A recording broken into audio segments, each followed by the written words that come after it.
घरेलू विवाद में मोबाइल के चार्जर से घोटा पत्नी का गला, मुंह से खून निकलने पर घर से भागा आरोपी। पुलिस ने हत्या का मामला दर्ज कर शुरू की जांच।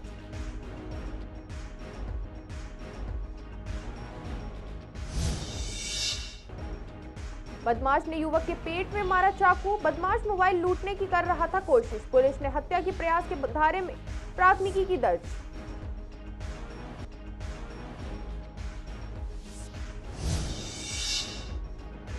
महीने में सिर्फ 10 दिन ही खुलती है मोहल्ला क्लिनिक। मोहल्ला क्लिनिक में फर्जीवाड़े का मामला आया था सामने। दिल्ली की जनता को बर्बाद कर रहे केजरीवाल।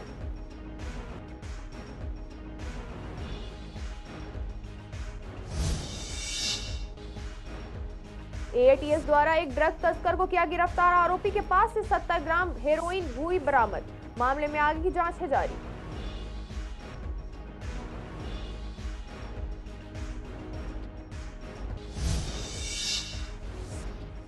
दिल्ली में सर्दी का कहर लगातार है जारी। जोरदार सर्दी में भी लोग सड़क पर सोने को है मजबूर। बेघरों के पास सर्दी से बचने के लिए नहीं है कोई उपाय।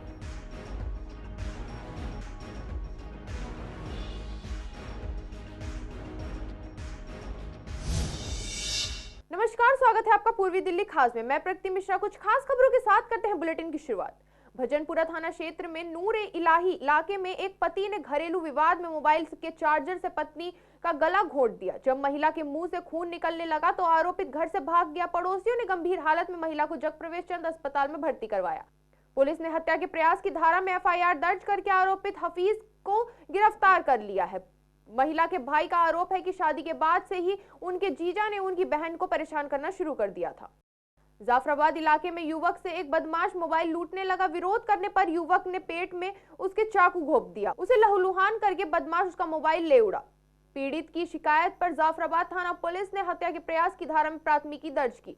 सोएब अपने परिवार के साथ जनता कॉलोनी में रहता। वह सुंदरी नगर में दवाई लेने जा रहा। जब वह जाफराबाद रोड पर पहुंचा तो उसे नरुद्दीन नाम के एक शख्स ने रोक लिया। उसके हाथ से मोबाइल देखकर कहने लगे कि कंगले, तेरे पास मोबाइल कहां से आ गया। इस पर पीड़ित ने कहा कि मोबाइल उसकी बहन का है। वह उससे मोबाइल लूटने लगा। पीड़ित ने विरोध किया तो जेब से चाकू निकालकर उसके पेट में घोंप दिया। पुलिस ने मामला दर्ज कर लिया और आगे की जांच शुरू कर दी।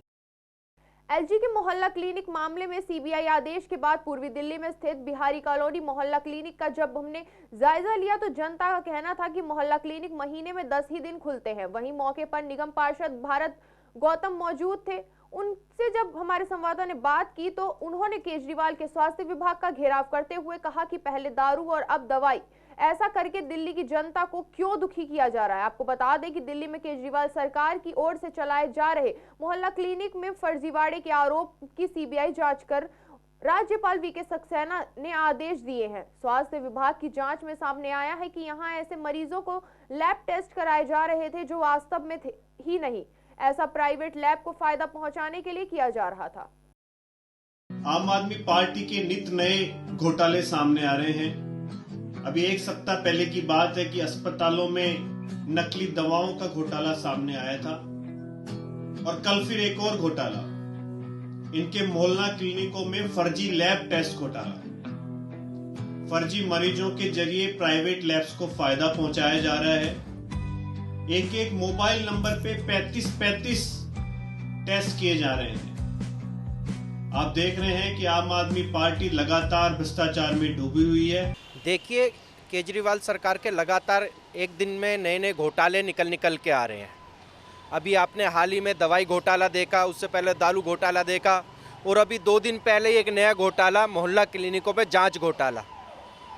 एक ही नंबर से अनेकों लोगों की जांच कर दी गई और जब जांच पे भी जांच बैठाई तो वो भी प्राइवेट एजेंसी के माध्यम से।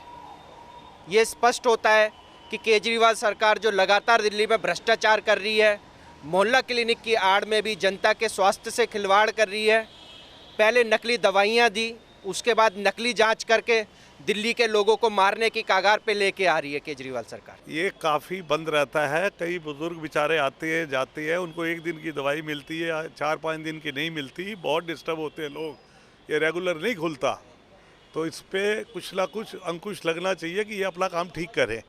अब तो बिल्कुल स्पष्ट है कि केजरीवाल भ्रष्ट है।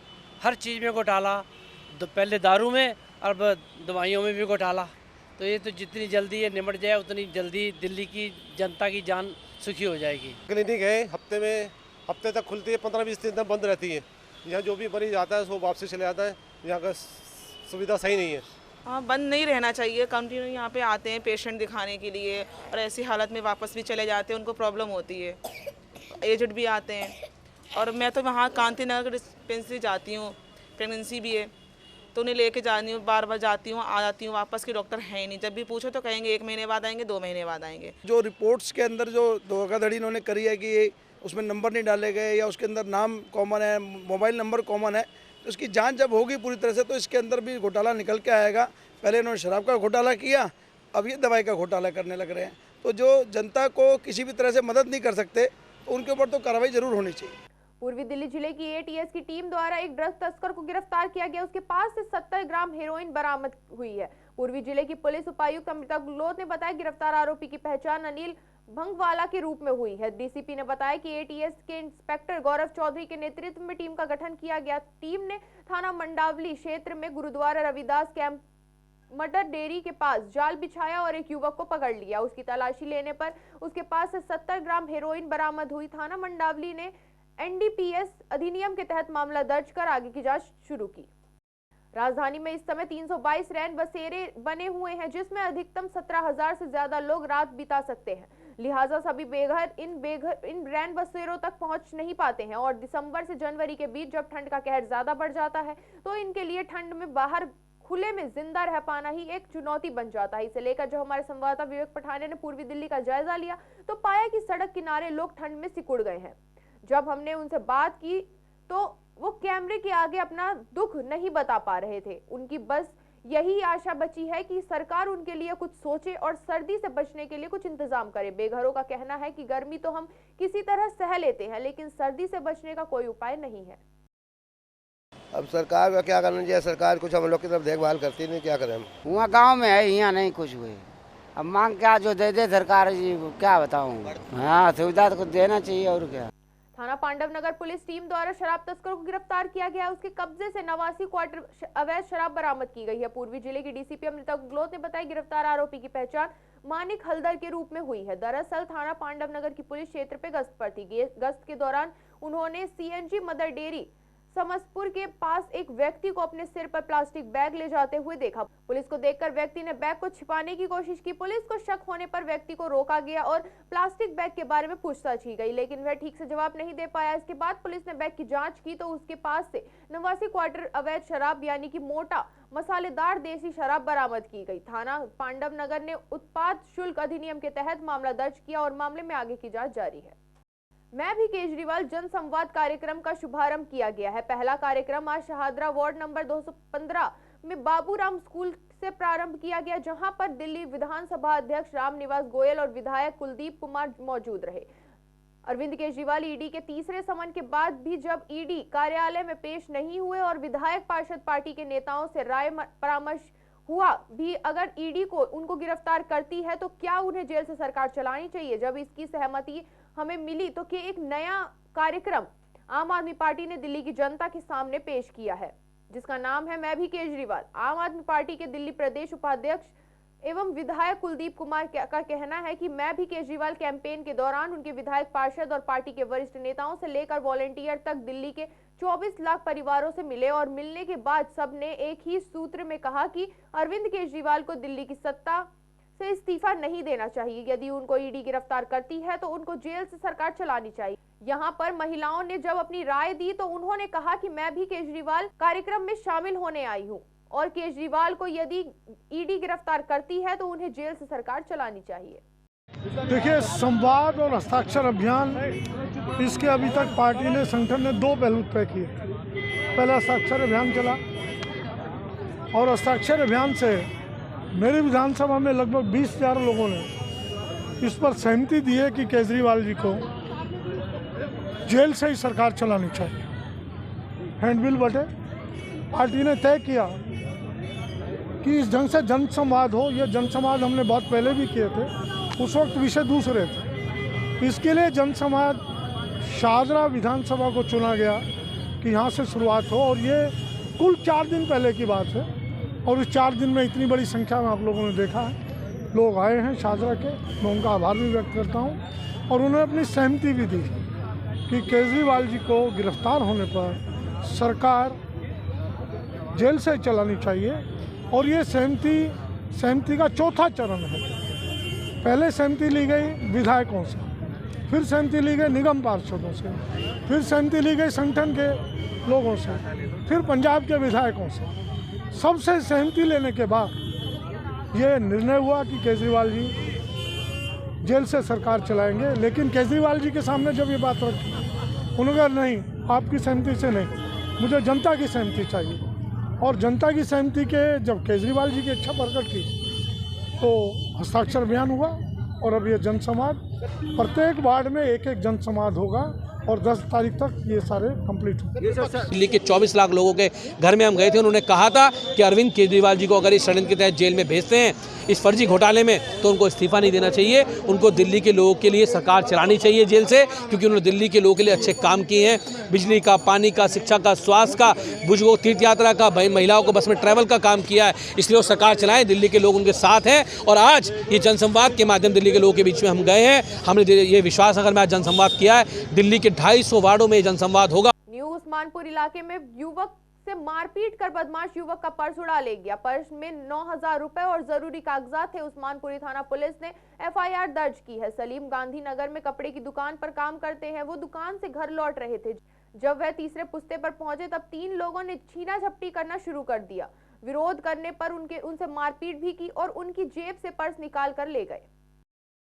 शाहदरा थाना पुलिस की टीम ने श्यामलाल कॉलेज बस स्टैंड के पास युवक का मोबाइल स्नैचिंग करने वाले 2 बदमाशों को गिरफ्तार किया है। शाहदरा जिले के DCP रोहित मीना ने बताया गिरफ्तार आरोपी की पहचान अर्जुन और अनिल के रूप में हुई है। DCP ने बताया कि श्यामलाल कॉलेज के पास दोनों बदमाश एक शख्स का मोबाइल छीनकर भाग गए थे। अर्जुन नाम के बदमाश को पुलिस की टीम ने पहले गिरफ्तार किया और उसके बाद उससे पूछताछ करने पर उसके साथी अनिल को भी गिरफ्तार कर लिया गया। आरोपियों के पास से छीना गया मोबाइल फोन और वारदात में इस्तेमाल बाइक भी बरामद हुई है। बढ़ती ठंड को देखते हुए पूर्व मेयर श्याम सुंदर अग्रवाल ने शुक्रवार को भवन निर्माण में लगे 1100 मजदूरों और मिस्त्रियों को जुराबों का वितरण किया है। इस मौके पर उन्होंने कहा कि ये मजदूर भगवान विश्वकर्मा के प्रतीक हैं। PM नरेंद्र मोदी ने इनके लिए विश्वकर्मा योजना की घोषणा की है। इस योजना के सारे लाभ इन मजदूरों तक पहुंचाए जाएंगे। रूप है विश्वकर्मा जो कि भवनों का निर्माण करते हैं, मकानों का निर्माण करते हैं, ये उनके स्वरूप है। और हमारे आदरणीय प्रधानमंत्री श्री नरेंद्र मोदी जी ने इनके लिए बहुत कुछ करने की ठानी है। इनके लिए योजनाएं बनी हैं। इनको 50,000 से लेके और 10 लाख तक का लोन उपलब्ध है। हमने अभी एक कार्यक्रम किया है, आगे एक बड़ा प्रोग्राम करने वाले हैं। इन सबको हम बुलाएंगे, वहाँ इनको बताने वाले हैं इनके लिए क्या क्या योजना है, इनको कैसे लाभ मिल सकता है। इनको औजारों के लिए जो ये औजार इस्तेमाल करते हैं उसके लिए 15,000 रुपये मिलने वाले हैं, जो कि इनको वापसी भी नहीं देने पड़ेंगे। इनको ट्रेनिंग दी जाएगी कि काम को अच्छे ढंग से कैसे किया जाए। ट्रेनिंग भी मिलेगी, पैसा भी मिलेगा और इनको रोजगार भी मिलेगा। हम चाहते हैं कि इनका उत्थान हो। ये वो लोग हैं जो सुबह 9 बजे से लेकर शाम को 5 बजे तक 6 बजे तक काम करते हैं और उसी में संतुष्ट रहते हैं, खूब मेहनत करते हैं। आज समाज के अंदर जो 5-5 लाख रुपए तनख्वाह लेने वाला, 4 लाख रुपए तनख्वाह लेने वाला है, वो रिश्वत की तरफ देखता है, भ्रष्टाचार की तरफ देखता है। ये लोग वो ऐसे केवल अपनी मेहनत दिखाते हैं। इन जैसी मेहनत करने वाले व्यक्ति समाज के में इनको उच्च स्थान मिलना चाहिए। हाँ जी, हम लोग साहब के ऑफिस गए थे, हम लोग का बहुत इज्जत हुआ। वहाँ पे खाना वाना मिला। उस दिन लेबर डे का छुट्टी था, तो उस दिन हम लोग को साहब लिफाफे में 2500 रुपया दिया था। 22 आदमी गए थे हम लोग। सब आदमी का बहुत इज्जत करता है। हम लोग शुक्रगुजार हैं इसका। सड़कों पर हादसों में मरने वाले में 42% पैदल यात्री हैं। अधिकतर देखा जाता है कि सड़कों की मोड़ पर लोग अधिकतर हादसे का शिकार हो जाते हैं। इसी को लेकर जो हमारे संवाददाता मोहित शर्मा ने कड़कड़ी मोड़, प्रीत विहार और ऋषभ विहार चौक का जायजा लिया, जहां पर कुछ लोग पैदल चलते हुए नजर आए और लोगों ने बताया कि सबसे ज्यादा एक्सीडेंट मोड़ पर ही होते हैं। फिर डेथ रेट में इजाफा होता है। कई बार तेज रफ्तार गाड़ियां पैदल चलने वाले लोगों को टक्कर मार देती हैं। उनमें मुख्य रूप से जो पानी का छिड़काव करने वाली गाड़ियां होती हैं, उसकी वजह से सबसे ज्यादा एक्सीडेंट होते हैं और कई लोगों की मौके पर ही मौत हो जाती है और किसी को गंभीर चोटें भी आ जाती हैं। स्लिप मारते हैं बहुत ज़्यादा। स्कूटी ज़्यादातर स्कूटी मारती है, उसकी वजह से एक के पीछे एक गिरी जाते हैं कोई ना कोई। ठीक है, हाँ, आए दिन बिल्कुल यहाँ से वहाँ तक कम से कम एक साथ ही 2 4 5 गिरते ही हैं, कोई दिक्कत नहीं। मेरा नाम है टुटू कुमार ठाकुर सर। बहुत काफ़ी होती है सर, यहाँ पे बहुत काफ़ी हो रहा है सर। पूरे दिन में करीबन 20-25 इससे प्लस ही होंगे सर, कम नहीं होंगे सर। और गंभीर चोट लगती है, मौत भी हो जाती है, कई होगी मौत भी होगी है। यहाँ काफ़ी चोट लगी है, टांग भी टूट गई है कई लड़कों की। एक्सीडेंट होते हैं यहाँ पे, इतनी बाइकें निपटती हैं। आज के बुलेटिन में केवल इतना ही। ऐसी तमाम खबरों के लिए देखते रहें पूर्वी दिल्ली खास।